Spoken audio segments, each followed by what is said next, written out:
to another episode of Unglamorous Truths. I'm Chandra. I'm Mehmet. I'm Crystal. And today we have a very, very, very special guest. You can catch him acting on Southside and Sherman Showcase. You can watch his stand-up special. Comedy Central presents Will Miles on Paramount Plus. He's also a fantastic writer, and he's written in the rooms of Southside, Sherman Showcase, All That, Grownish. I mean, the guy's pen is insane. We are very, very excited to welcome Will Miles. Woo! Thank you. Yeah. Around the world, right? Yeah. We like make you feel good, make you feel hyped up. So we always like to start out with just like a little fun question.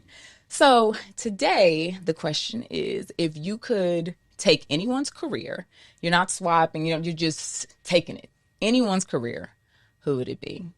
And I can go first because I've been thinking about this probably really my whole life. And the answer is, of course, Samuel L. Jackson. That's good. Hilarious. I just feel like he has it. Like, he can do whatever he wants, whenever he wants.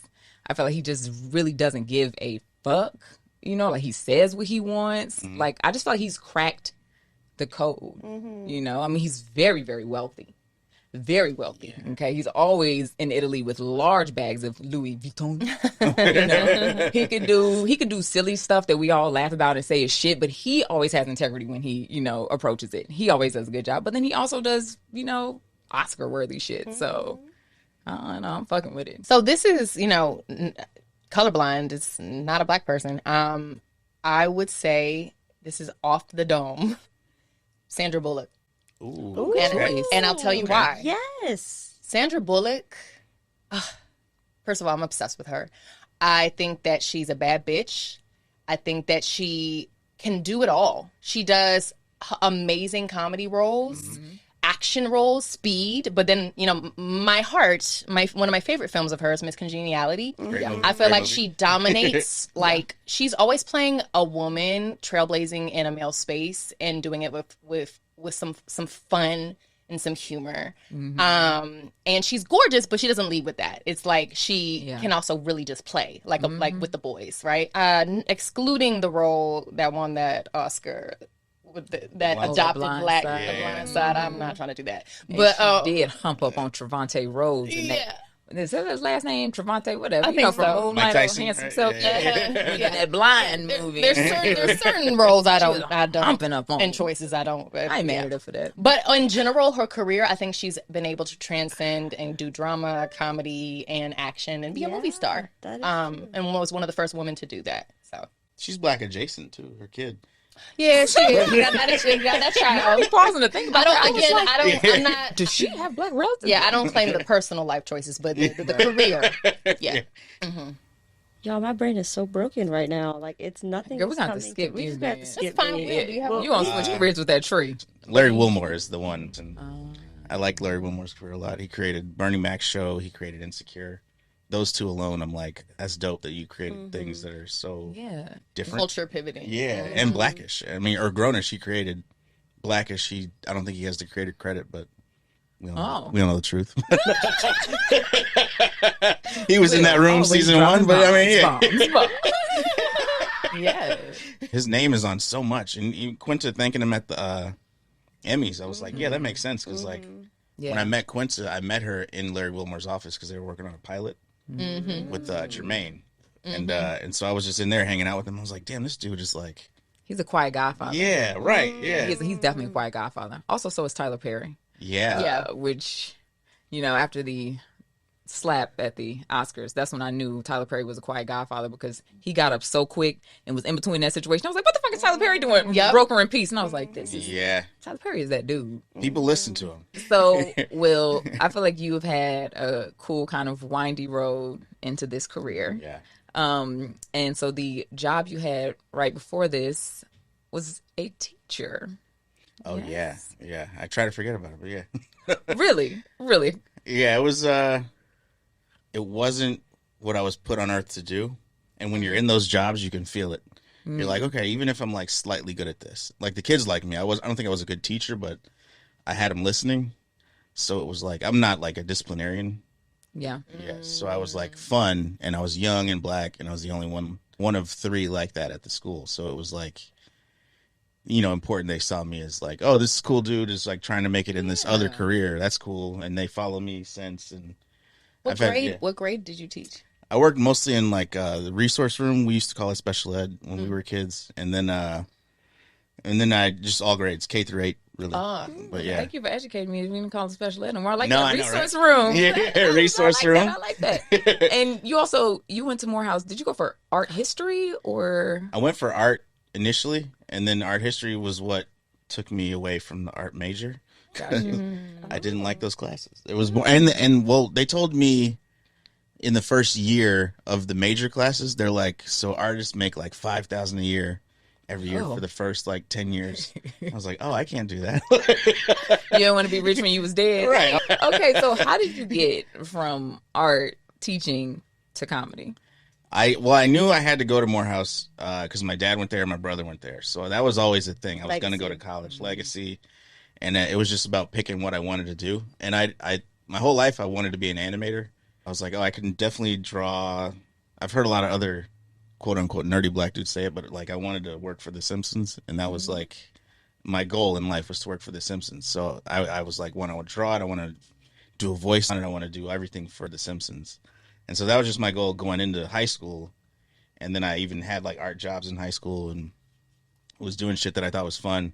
But then senior year, I saw Killing Them Softly, Chappelle's special, which will age me, I guess. But I was like, oh yeah, that special just meant something to me. It was so good. It was like he was talking about relevant gentrification stuff that I was experiencing, and he was talking about having white friends, which I'd never heard a black comic really talk about. Mm-hmm. And then, and I grew up on Def Comedy Jam and Sinbad and all these other people who I thought were good, but I never related to their material in a way because Def Jam was about fucking, I wasn't fucking. I was like, it's funny. I don't know context. Yeah, right. But it's cool. But then Chappelle was talking about just like regular friendships and relationships like that. And just like seeing things in the hood that you don't see in other parts of the world. And I was like, oh yeah, I know exactly what he's talking about for the first time. So I connected so hard to that I was like, I think I want to do stand-up comedy. Mm-hmm. And everybody at lunch at Whitney Young was like, you're funny. You just don't say anything to anyone ever. And Whitney Young is a very prominent and popular high school in Chicago. We're both from a city in the Midwest. Best city in the whole wide world, arguably. Arguably, yes, for sure. And so at the lunch table, I would always say shit that was funny. And then the people on my end of the lunch table would laugh. And everybody on the other side would be like, what is he saying? Like, he's so quiet. Love that. So it was like a short, like a weird journey into stand-up initially, too. Because in college, I was like doing art, but I still knew I wanted to be a stand-up. So I was like, I got to figure out a way to get out of art major. So I went to English and like writing and stuff. And I didn't even put that together as far as like becoming a writer later. I just knew I wanted to be a stand-up for so long. When did you do the plunge? 25. I took a initial plunge probably at 23, but it was just like putting my toe in the water. I took improv classes and was like, all right, in between scenes, I'll tell a story. And that was like kind of what I was doing. But then actual stand-up was when one of my teachers was like, you don't want to do improv. And I was like, correct. He was like, you want to do stand-up? I was like, 100%. Yeah, that's why I'm doing improv. And he was like, well, so just do stand-up. And so I did end up just doing stand-up. And then I just fell in love with that for 10 years. From the first time you went up, you were like, this is it? Yeah. Did people laugh? Did you bomb? The first time I killed. Nice. Yeah. That's amazing. First time I killed, and then the second time through probably the 10th time were bombs. But then 11 was good, and then it just progressively got better since then. But it was like I needed that first experience to go really well the way it did, or I would have probably just been like, I guess I'm not supposed to do this. Yeah. But I think stand-up is like one of those types of things where you just like love it instantly or you hate it. Because I know my one and only never again stand-up experience, I took a class on comedy at NYU. And so the final project was you had to write a very long paper or you had to do a stand-up 5 minutes. You had to do 5 minutes stand-up. Yeah. And we had like a little open mic. And, I was like, all right, I'll do this other than, as opposed to the paper. All right. I thought this was going to be the easier choice, right? I'm an actress. Like, what? And baby, when I tell you, I mean, I don't even remember half of what I said because I was so terrified. And like, I'm sorry to be graphic, but I felt like I was shitting on myself the whole time. Like, my stomach was like in knots. And I was like, oh, this is something I will never do again. The people who do this are so brave because it is so exposed. You're not up here as a character. You're up here as yourself. no, you just talking like God. Mm-mm. And you did a little stand up too. I Didn't you did. do it? Yeah, I did. You love It it? was fun. It just felt like a lot of pressure. I was like, I can't imagine doing this all the time. Yeah. And like, I did well. I did it twice and it went well. And that kind of scared me because I'm like, oh my God, when is it going to not go well? And then how am I going to handle that? And I never pushed myself to the point of like allowing myself to fail because I didn't continue to. I was Yeah, like, yeah. okay, that's Fuck it. around and find I'm out. gonna retire on a Yeah. high note. When I failed, that was when I knew, because I was like, oh, I didn't do well, and I failed at such a high level. I did like my dad hooked up a show. It was one of those situations where it's like, oh, dad's friend has a show with like Esau McGraw and all these people who have names already, T.K. Kirkland, Michael Collier, and Damn Fool actually, who is on Southside as well. He was the host. And I just bombed so hard that Damn Fool brought an urn out. And was like, this is for that last nigga who just died up here. He came ready. Came ready. He's funny. He's a funny guy. Oh God, I hate Chicago. I know, right? I know. We're so cold. That's worse than damn Apollo. I know. It was. Urn. It hurt, would but I say needed that hurt. He spoke that for you because he needed the person before him to bomb. Yeah, yeah. And it's like he saved the show because it's one of those things where the audience was like, I know that nigga bombed. If somebody doesn't talk about that, I don't know what the show is. And so he did the right thing. But And so still wait, thought about it. okay, so in full circle, so when y'all was working together on Southside, did he remember you? Oh yeah. Did you? Because we did stand up after that too, and we knew each other from those. But I don't know how many times I've brought up that situation to him, but it was always like In the background. in the background. I was like, yeah, see, Yeah. I'm here, bitch. I'm here. No, but it was like I love that guy. But yeah, it was like, Did he ever acknowledge a point where you redeemed yourself? I mean, when I was like given lines on Southside, it was pretty clear, like, oh, this is probably what you're supposed to be doing anyway. But I did get better at stand up after that. But it was like it felt. He's such a great actor, comedian, everything. I was like, it felt right. Me writing behind the scenes, on that particular when I first saw him after that, it was season 1 of Southside when I saw him, and I was like, yeah, okay, this makes a lot of sense. And I hold no ill will towards him or anything. So Bringing that urn out. yeah, That's very it nice. was Very funny. nice. Yeah. It's like, okay, I know you're funny already based on the joke you made about me. So was there a point where there was like a transition where you're like, okay, I'm doing this. I'm Yeah. finding success. I'm winning. 2010, I think, because I went to New York. That was always the big goal for me. Was like, if I'm funny in New York, I'll be able to kill it. And so I would visit a lot. And I remember visiting, inviting everybody to a show and bombing. And then the year afterwards, I think I went back to Chicago. I was like, all right, never again. I got to fucking bunker down and like do it every night. And I got addicted to it. And then I went back the next year and did a club called Comics and invited everybody again. And I destroyed. And they were like, oh, okay. And that's from that point on, it was like, oh, I'm like really good at it. Yeah. Well, that's You know, what you're sometimes when you bomb, it's information, and Yeah. it's like it's actually the fuel that's gonna like make sure you come super hard. Exactly. Yeah. Yeah. You Yeah. know. And I needed it bad. Like I needed that bomb, particularly in front of everybody, to be like. And I bombed the one with Damn Fool also. Robert Towns was in the audience, and I had auditioned for Meteor Man when I was a kid. Oh, You And gonna have that blonde hair? Yeah, I was gonna have the blonde hair, and I was like, "Oh man, I'll redeem myself at the stand-up show," Right, because right. I definitely was too shy to audition at 9 or whatever, and then I bombed that. I was like, "All right, I just need him to watch one episode of Southside or something." Yeah. Like he's got to know I'm still at it and doing well. I mean, I feel like particularly in our industry and probably in lots of things, right, where you're doing dangerous, uncharted things, like Yeah. the failures are necessary. Yeah. Because if you don't, there's no way to learn or course correct. Yeah.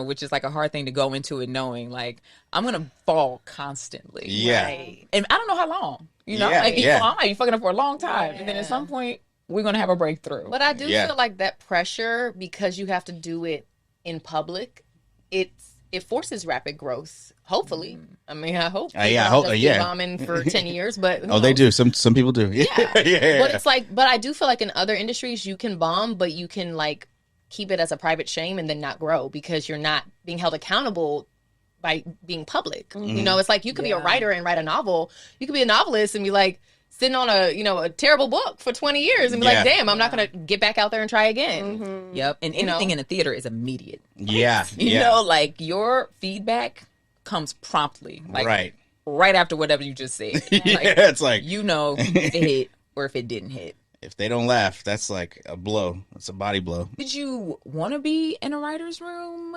At the time, no. At the time, I was like only focused on stand-up. And like I said, I got super addicted because when you first destroy, you're like, oh my God, I need that again. So every time after that is just trying to get to destroy level. And there's new bars for where, killing is. And so it's like, you kill at that moment. Then it's like, okay, great. Came back, did a show with Hannibal, killed. And then did a bunch of shows with Hannibal. And then did a theater with Hannibal. And then killed that, like NYU at Skirball. That was when I first moved to New York. Yeah, I was like, oh shit, Oh damn, we just missed you. Yeah, we just. Oh really? Yeah. 2010. Oh yeah. Yeah, we would have came out. Yeah. You guys went to the black stuff. And that was the level of like, okay, now I just can't. I'm feeling myself so much, and that was like, still single and still when I would get up and go off stage, ladies would come up like, oh my God. Oh, that's why you really did it exactly, 100%. Yeah. He was getting Beatrice. Yeah. There was one particular moment where like I remember a girl was like, I'm gonna come see your show, and I was like, okay, whatever, yeah. And then she came, and afterwards she was like, I thought you were like just trying it out. You're like really good, and I was like, I know. And then I ended up sleeping with her. Yeah. I ain't mad at her. I had somebody tell me, they were like, you a chuckle fucker? Because I was good about you, and they're like, you a chuckle fucker? And I was like, what? I like a funny nigga. I like him funny. I need to laugh. A lot of people do. And I thought, I know, yeah. She was intoxicated and azoidal, and it was like, and we like kind of knew each other. I don't know. She took a lot of permissions that night, but we were drinking, and I thought it was so funny. It was my first time hearing the phrase, chuckle fucker, and I thought it was so funny. And I was like, I mean, the man I'm with is very funny, so I thought after that, I said, I need to get me a shirt made, chuckle fucker. But then I didn't want other chucklers to think I was, throwing fucking out of things. Yeah. So I was like, it's more of a private joke. Right, exactly. So I said, let's not do that. One man show. So it's shocking how it worked, especially because I was like a shy kid for the most part. So stand-up was like the first time I felt like people were listening, where I was like, oh, I'm talking a lot and everyone's listening and laughing. Like, this is cool. And then to get feedback like sex, it's like, oh, apparently I'm doing well. Like feedback like sex. I wasn't going to sleep with you, but now I know you're funny. I'm going to sleep with you. All right. You don't know that. You probably think that was a bad thing to say. Right. Changed my life. Right. Oh, yeah. It's a great thing to say to me because thank you. Now I know I'm funny. The faithful woman that they say, funny correlates to good dick. I love the faithful woman. So it's pretty strong. Just as like she wanted to usurp some of that. Yeah. Maybe. That's sapiosexual. Yeah. Like your mind. Whatever it takes.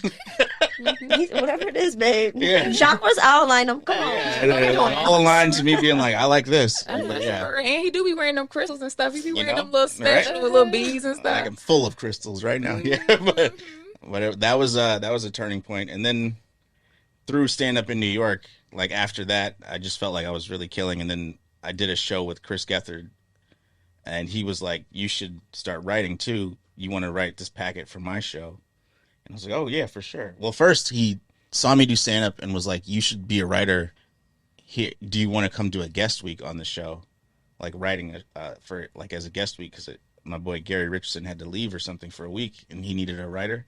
And I was like, "Oh great, that'd be fun," but I couldn't do it because I was doing stand up. So I was like, "Yeah, I'm not worried about that. I'll just keep doing stand up. I don't need to worry about this writing job." And then he said it again for like the next season. He was like, "Just submit, whatever." And I did, and then I worked there. I got hired, and so working there is when I like had fun. Did you know how to do a packet? No. Yeah, I'm like, because that's a whole nother thing. Because all the packets are different, and it's like a monologue, this many jokes, topical about this, da da da da. Like that, it's a whole assignment on its own. Yeah, who helped you? He gave instructions a little bit because he liked me already. He kind of wanted me to win. You could tell. So I had a little bit of like he said just get weird, and I was like I could do that. And so all my ideas were weird as shit, as opposed to like being formally correct. And then so he hired me off the weird ideas, and all the other people were like, I like those ideas. That's funny. We can make him a writer, And so then they did, basically. So then just for years I worked there honing the craft and figuring out what I wanted to do. And if I hadn't worked there, I don't think I'd have known that I wanted to write for like story television, like narrative storylines. Because I was like, this is fun, but I love when the guests come in. You know, I got to smoke with Method Man. That was cool. And I was Amazing. every woman on set was like, I've never seen a man more fine. Oh, I classic. remember that. Oh. Like, even my wife, she was like, damn, I did not know Method Man was fine as hell. And I was like, I'm smoking with She her. knows Isn't that stuff. cool? She's a Scorpio. She Yeah, knows stuff. exactly. Gang, gang. But then I like in that moment I was like, I need to write like narratives. How do you write stories? Because then I started remembering I used to write these detective novels when I was a kid. Just like bored shit I would write. Just my brother's 6 years older, so there's a lot of alone time. So I was like, how do I do that for like TV? Like I used to watch a bunch of TV shows. I'm sure I could write a TV show. And then yeah, my wife was one of them, but she was like, you got to write a pilot. And then my friend Kevin had already like written a pilot, and he was like, niggas don't really write pilots. so you got to write pilots. Like he was like, yeah. Okay. I was like, wait, Like yeah, black like encouragement. I was like, No, oh, no, you no, don't, no. you don't write pilots? Wait, what happened? His was like, there's a void of niggas writing pilots, so just Oh, because everybody's writing specs. yeah, Probably. everybody's Yes. writing like At the specs time. or like trying to Yeah. get on SNL and all this other shit. Write a narrative pilot. Nobody else smart. just do it. And then I kept going like notes with him, and the Lucas brothers at the time were also people who were helpful, and they just kept. I would send people scripts and be like, all right, you got some clout now, like you know shit. Can you just tell me what will sell? Kind of, or like what's interesting to people? Like how do I do this correctly? Yeah. And so I just kept doing that over and over again. And then one draft I thought was really good, and I sent it to, or my agent sent it to Kellen Parker. Yeah. Wow. And Full then, circle. yeah, and then Kellen was like, I want to meet with you. That was a good script. I'm going to send it to these guys, Bashir and Diallo and Blyden. And then they sent it to them, and then I met with them twice. And then, yeah. So it was all like, Yeah. truthfully, I did all the steps that you're supposed to do, but I didn't know it. I was just like trying to figure it out as I went along. But then that's from that, you know, since Southside season 1 is when everything else started coming through. Like, Yeah. oh, yeah, you got a good script. You have credits now. Then it just was like grownish, all that other shit. Yeah, like Yeah. started coming after that. And I feel like what was bomb about the Southside rooms, we were in that room together, was that it was a lot of new people, right? Yeah, like yeah. a lot of us were new or had only written on one thing. Yeah. You know, I think Langston, he had done like the Oscars. He had written on the Yeah. Oscars at that point. Alicia and I, we had not written on, we had not staffed, but we had like sold things, you know. Yeah. Sue was fresh out of a corporate situation. Right. You know, at the Yeah. time. So it was just, Chauncey. Chauncey had written on a thing, He had written on but it was stuff, like yeah. pre-strike. Mhm, So it had yeah. been a while, yeah. Yeah, but it was like such a fresh energy. And I remember in that time, like being so stressed out, like the whole week before that room, because also I had only written with these women. Oh, until yeah, that yeah, point. yeah, yeah. And so these were also my, safety blankets. And so I really, I think I had conversed with y'all about that. I was just so like scared because like, I don't even know how I will do this without them, because it's like at this point we just connected by brain and we like know what each other do well. But so I was scared about that, but also I just had no idea what a room was gonna like look like, period, like what we were gonna be doing. So before you entered your first room, do you feel like you had like an idea of what it was gonna be like? Were you nervous? Or... Not at all. Yeah, I had no idea. I mean, I was nervous for Chris Gethard's show because I was like, that was a situation where I felt like I was also a different type of comic.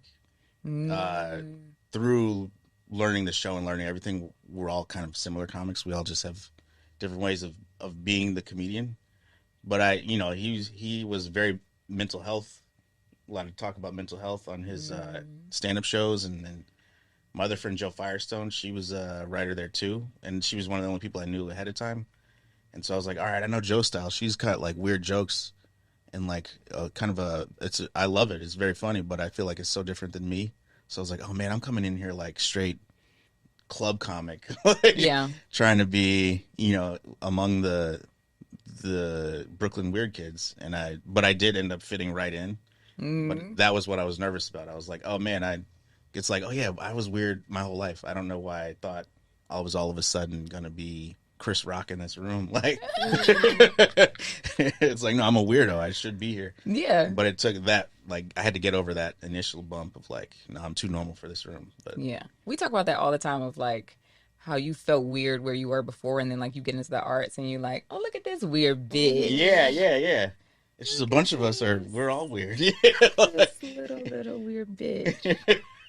I mean, it is. I mean, being a writer, like you said, it is nerd work. It is Yeah. like being in your head all the time, and the the security of being like in a room or like working with people is you get to pitch things off of someone else's idea. You're building, Yeah, yeah.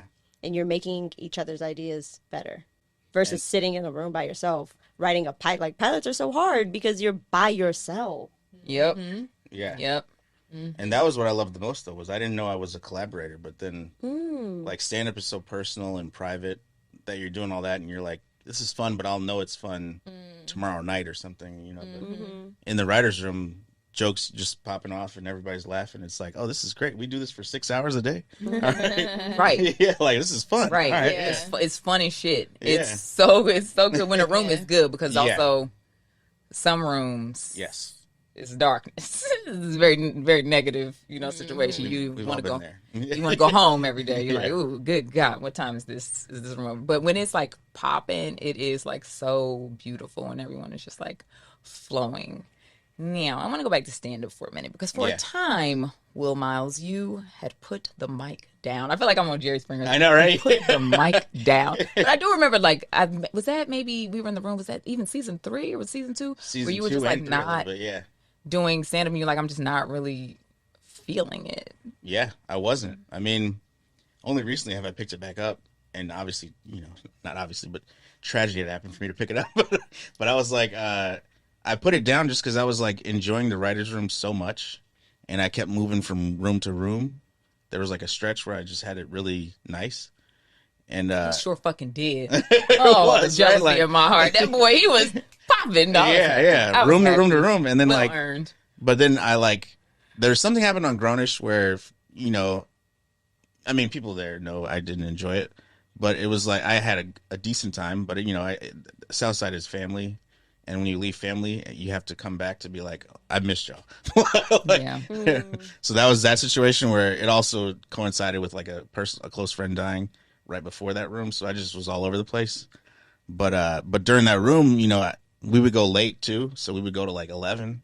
So I just couldn't do stand up. So that was like 6 months of me trying to figure out when to do stand up, even if I could fit it in. Mm-hmm. And I just got tired of trying to fit it in. I was like, well, this is paying me this much.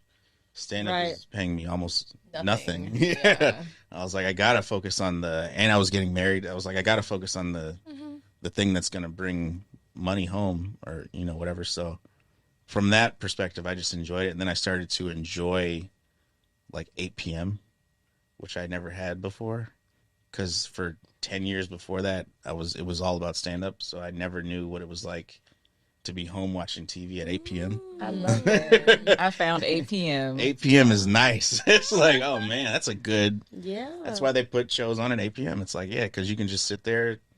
If you have kids are asleep, and you can just be a person. Like I missed that, so I was like, I enjoyed that a little too much to go back to stand up. But now, kids are getting older.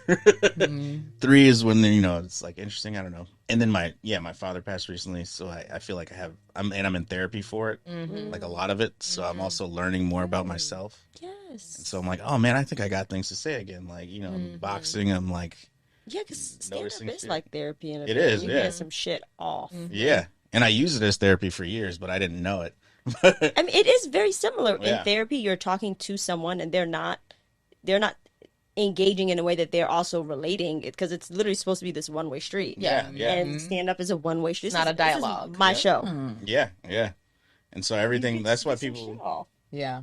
That's why you can tell who's Yeah. like a little bit, like we're all a little crazy doing stand up, but you can tell who really needs it. Like I at least had other outlets, with like writing and I have a family and stuff, but it was like, Some people have unhealthy attachments Yes. to stand up. yes, Yeah. I definitely have been there, but yeah, you can tell when somebody does, and you're like, oh, you can never leave this job, but Well, you know how I feel about a lot of stand-ups too. A lot of stand-ups to me are fucking mean. yes, Mean, Dark. Yeah, Yeah. I ain't gonna say his name, but when we did Just for Laughs in Montreal, we had a stand-up treat us like we was the dirtiest bitches in the room. Do you remember this when we put our drinks I know on who it that is. man's table. I know you know. Who it Yeah, yeah. I can't laugh at a thing that comes out this motherfucker's face since. I never laugh at him. I don't think I could because all I Really? remember is that look of like I was some just dirty piece of shit on the ground. Like, how dare you approach my table and set your drink down when there's no other room? But yeah, most things I don't know. Y'all be kind of mean sometimes, but Will's not mean. He's nice. That's it though. A lot of people are mean and Unhealed. unhealed. That's it. Yeah. I was also nice because I was like, or like a nice stand up, and I get, I can sense, oh, he's too woke, all this shit. I'm not woke at all. You know that from being in the room. No, we'll be sleeping. Yeah, Oh, exactly. you mean legitimately awake? I thought No. No, Okay. like, oh, I care about everybody. It's like, I don't care about anybody. That's where you're wrong. I just present that way. I present well. I'm not making fun of trans people or anything. So you think I'm woke, but it's like, I just don't have anything to say about them. Like, I don't know what I'd say, but yeah, I'll say ignorant things about people I know. Yeah. So is stand up? It's like, is it feeling good again? Was there like a rev up period? You just feel like you sitting back in your seat. Yeah, I feel good about it. Like, there's definitely a little bit of a rev up. I did San Francisco, and that was really fun. But it's just like, yeah, I needed something to say and to figure out a way to say it again. And I feel like that's why somebody like Chris Rock will take breaks. It's like, oh, I got to live life Yes. a Yeah. little bit and then come back. Absolutely. I'm understanding that more. Like, I can't just go hard every day for years because then you're just, and you see it a lot in comedy clubs. You're like, this person hasn't said anything new in years. They're just doing this to do it. And I don't want to do that. I'd rather like have a goal of a special and then Yeah. come out with that special. That's why I think, even though the pandemic sucked, that's what I think was nice about it for creatives, that I feel like we all got a chance to breathe and like figure out what the fuck we wanted to say again. Because like when you're just like grinding, you're just turning shit in, you're just being inundated by notes, you're just trying to, please somebody, like you forget your own voice a little bit, or it just gets lost. Yeah, Like, you can't hear it almost. Yeah, for sure. And I And then think you're like, what do I want to do? Yeah. And like I think that it's funny because at the end of the day, you can enter different spaces, like different modes of expression, right? Like there's stand up, there's the writer's room, there's creating your own stories and selling them, right? And in this room, we've all been in different parts of that spectrum. Like, Meb and I haven't been in a traditional writer's room, but we've sold pilots. Yeah. And I feel like we get questions about that, but I have so many questions about the writer's room, and I would love to be in a writer's room. I'm going to speak that right here. Yeah, right now. hell yeah. Because I want to learn that mode of expression, but it all starts with the voice, because it's all like, what do you have to say? Yeah. Yeah, And at the end of the day, it's just the outlet for how that comes out, Yeah. which I think is really cool. Yeah. And the voice is really so important because a lot of times, like, the showrunner can sit down and write the shit, right? Yeah. And that's also the thing about the writer's room. Like, the showrunner can write things themselves. Like, they can sit down. They're technically very skilled. But, like, they need your points of views. They need your experiences. Like, one thing we always do in Southside, like, we just sit down and we just talk about, like, what is going on in your life. Like, what's new, what's happening? Did something funny happen, Yeah. Will, told a story about his penis. Okay? About falling down the stairs and hurting his penis. Yeah. And did that end up making the show? Yes. Did his character, J Maul, which I love to call J Maul, tell the story. And this was literally a story from Will's life, because this is the type of clown that he is. It's true. It is Who true. falls and goes to a doctor about his penis. Just happened again, by the way. That's why you had to go? Yeah, testicular balls torsion. checked. Yeah. It's like, oh man, what is happening? Your dick ready to get up and leave you. You're like, you don't love me. We working too You damn keep hard. fucking me up. Yeah, every time. Like, what? And not in a good way. Yeah, no. She just with one chuckle Very fucker. married, yeah. But she's also very, very I'm the funny. chuckle fucker in this Yeah, situation. she's a hitter. She's funny. Yeah. So I know they be laughing a lot in that Yeah. household. Oh, yeah. Which is funny because people always say that about me and Bashir. Like, I know I'll be laughing. I'm like, we do be laughing. Yeah, of course. We be Right. laughing. Kids laugh. Yeah. Yes. So now we're going to transition to a part of our show that we like to call Bootleg Fabulous. And today we're just going to focus on you, and you will guide this. So this is a section where we give, life hacks for the low or for the free. And so today is like any hack or advice for like the first day in the writer's room. So I'm going to give one that is not mine, but it's one that I stole from Michael Blyden, who is a director and EP of Southside.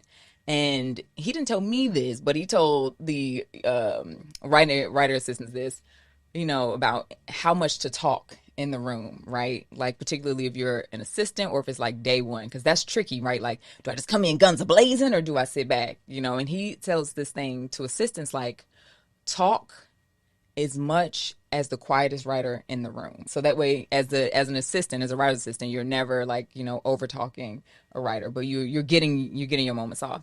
And I think kind of off that, as a writer first day, read the room mostly. Listen first. You know, get the vibe, and then you can kind of start to sense where you fit in. Because if you don't, you just come in, you just like rah rah rah rah rah. You know, you could rub shit wrong, and the chemistry of a room is so important. You know, like I think as we talk about Southside, like it's like a family, but the chemistry of that room is what makes it. You know, that we all give each other space and like know each other's, you know, strengths, and so I would say be a little quiet first, and then come in. I would piggyback off that. Love I'm known to piggyback. Yeah. I mean, I guess, yeah, it would just be, get in where you fit in, kind of. But it's also, I would say for me, I definitely spent each first day in the room listening to everyone else, especially if I'm coming in late. Like Grownish, I came in season 3. There's a couple other things I came in late, and it's like, if I'm coming in late, let me just get where the room is. It's like double dutch. You're like, all right, let me watch a few more people go ahead, and then I'll jump in. And, yeah, exactly. I know what to do after I watch. So day 2, I might talk, but I'll throw some jokes in day 1 because I know I'm coming in to joke right. Yeah. For the most part. So that's how I've always done it. Like, I'm all right. They hired me for jokes. They hired everyone because they're good, but I know specifically I'm better at jokes than I am at the other stuff. So let me just go joke first. Yeah. But then it's all listening. Like maybe I could add story here or here. Like Yeah. But that takes time. But yeah. Well, thank you so much for coming. Thank you for sitting with us. Our first male in the always women interview. Downtown boy. We're downtown boy. Yeah. Hyman. We always like to take a little. European. Look at that. Penis always sounds so childish, but I prefer to say it now. I think because I'm a mom. But penis, penis is good. So we, always like to, have a little bit of a pour into someone. So I just want to say, thank you so much. Will is really one of the funniest people that I have been privileged to work with. The way you build on a joke is fucking special. Thank you. Like, you could say a joke and it'd be a little bit okay, and will come and piggyback and figure out a way to turn that shit into magic. Like, it's like a savant talent. It's been very fun. It was fun to watch for 3 years. Hopefully I get to see it again in some capacity. Yeah. I love this new kind of wild thing he's been doing with his stand-up. So, definitely go see it. It's like kind of jazzy improv. It's like, it's a cool rhythm that you've been doing. Yeah. Thank you. Yeah, an incredibly funny man. So anytime you have the opportunity to go see him. Watch that goddamn show on Paramount Plus. Get you another thing if you don't have it. Thank you so much for being here. Thank you. Yay. So that is our show. I'm Chandra. You can find me at Chani. I'm Amebit. You can find me at Amebit Bayane. I'm Will. You can find me at Mr. Will Miles. And I'm Crystal, and you can find me at _Chris. And we're Unglamorous Truths, and you can find us at Unglamorous Truths on all of the social medias, and you can stream our podcast wherever you find yours. And be careful with your penis.